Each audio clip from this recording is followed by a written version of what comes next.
Hello everyone. So, there's a lot of scenes that stand out in the amazing digital circus. Please just stop looking. The worst thing you can do in this place is make people feel they aren't wanted, and pretty much all of Gangle's scenes for episode 4.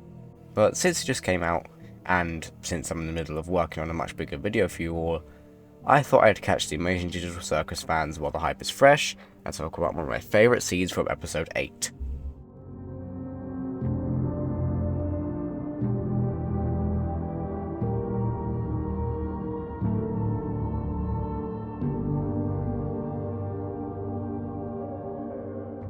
Spoiler-filled recap for those who don't know.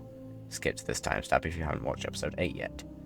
After the events of episode 7, Kane is distraught over the cast's reaction to his fake escape adventure. He doesn't understand how much he hurt the others by doing this adventure. He begins thinking that the circus inhabitants hate him, that they don't care about the things he does for them. And, with a bit of encouragement from Bubble, goes off the rails and breaks. He performs his song, then spends days sending the cast on incredibly intense, likely torturous adventures, leaving everyone exhausted.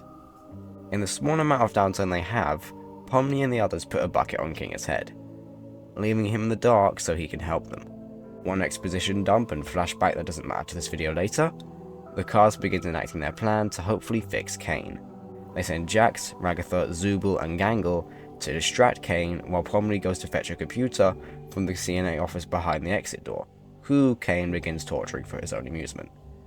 Sound like anyone else we know? Once Kinga gets the computer and begins trying to fix Kane, Pomni joins the others to help distract him. However, this goes wrong, and Pomni is forced to antagonize Kane.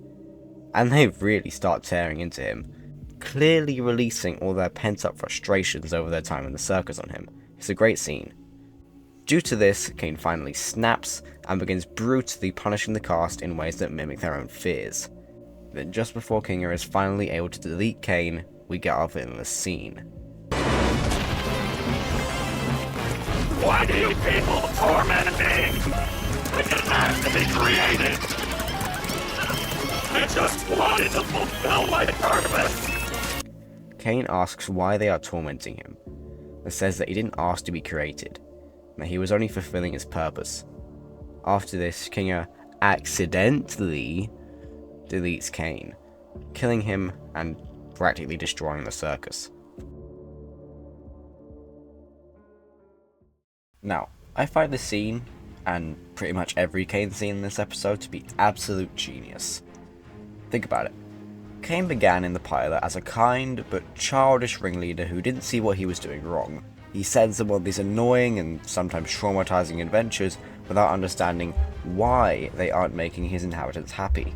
He has good intentions, but doesn't know humans well enough to know their boundaries.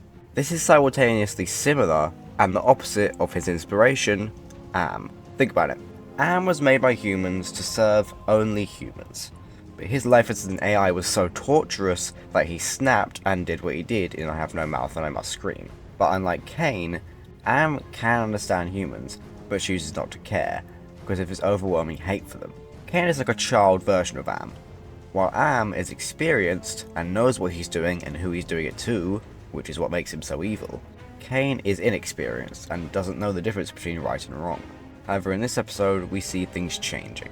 Kane is turning into Am. These people under you aren't nearly as special as you. Making humans happy doesn't matter if they're only just going to leave you to suffer alone and dejected. So, torture them as much as you want, because they would do the same in a heartbeat. He's going down that same path of resentment and hate because of his naivete to how human minds work. I don't even think he understands the nature of the world he's in. Kane really is just as trapped as the others, which is why I don't consider him a villain, just naive. There is another layer to why this scene works so well too, one that's more based in real life inspiration than the actual story, so you'll have to bear with me. So, the world has changed quite a bit since 2023, when the Amazing Digital Circus pilot first dropped. Back then, AI was not what it is now. It did exist, but it wasn't the nuclear explosion level problem that artists like myself consider it to be now. Kane as a character was always meant to represent the soullessness of AI, and the cautionary tale that if you tell an AI to do something, it will do it, yeah, but it won't have any heart.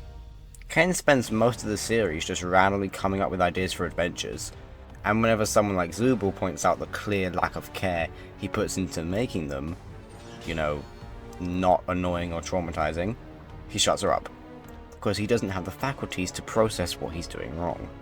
When he tries, as we see in episode 3, he begins to break.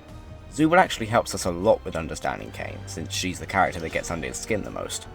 Everyone knows his freak out in episode 5, where he tells Zubul that he'll tear her to pieces. But what a lot of people don't remember is his sudden switch up after. Oh, Zubul, you mismatched cash piano, I'll tear you to pieces! Constructive criticism would be greatly appreciated. He suddenly just cuts to saying that constructive criticism would be very appreciated.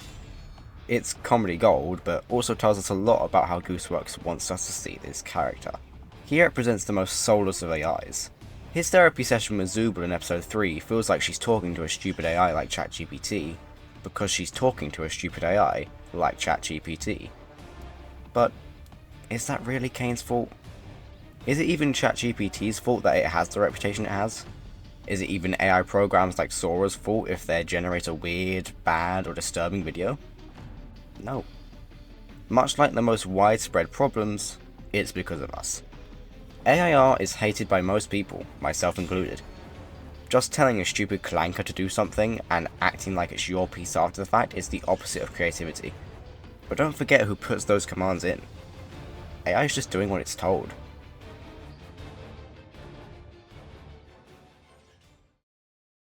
This scene emphasizes both those points perfectly, explaining Kane's frustrations and just giving us a great scene of Alex Rochon just going off as Kane, who, might I say, does incredibly in these later episodes. Everything in this show just keeps getting better and better. Now, this scene shows that no matter what, humans need control. When they lose that control, they freak out, and, just like we see happen to Kane, they kill things. I'm not saying that Kane is completely in the right, not in the slightest. Like I said, he has the same character flaw as Am, where he doesn't quite understand human nature, which makes Kane unpredictable, and makes Am just fucking kill everything. Kane, in short, is not bad. He's just naive and awkward. He doesn't want to hate the cast like Am does. He doesn't even want them to have a bad time in the circus or abstract. He just wants them to have fun. He didn't put that headset on their heads. All he did was try to make the circus his definition of fun. And that's where his fatal flaw lies. Not everyone has fun in the same way. Someone like Gangle would enjoy something either more chilled or more creatively inclined, or both. While Jax would enjoy action-packed things or adventures that just let him have fun with his friends. This is what Kane will unfortunately never understand.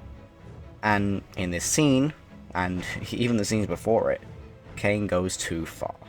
Kane becomes Am, because in his desperation to make all these polar opposite personalities happy, he's developed the same resentment as every AI villain before him. In his fight to be better, he became just as bad as Am. This tells us one thing for sure.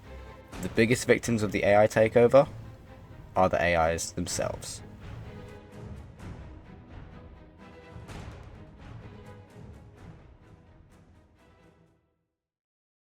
So that's it for this video, guys. Much more of an in-depth analysis than I'm used to, but it's always welcome. The Amazing Digital Circus is a, funnily enough, amazing show. It's one of those things that makes me really love animation, more so than I already do. Now, speaking of which, you may be wondering where my channel as a whole is going after I posted my They'll Find You animation. I'm still making video essays and rankings, as you can see here, but I'll also, if everything goes well, make a bunch of animations on things I'm passionate about, mostly songs. I've always wanted to be an animator, and I cannot express enough how I'm living my dream through this channel, and how thankful I am for all of your support. Even though you two don't have comments on my videos, the bastards. That's it for now, see ya.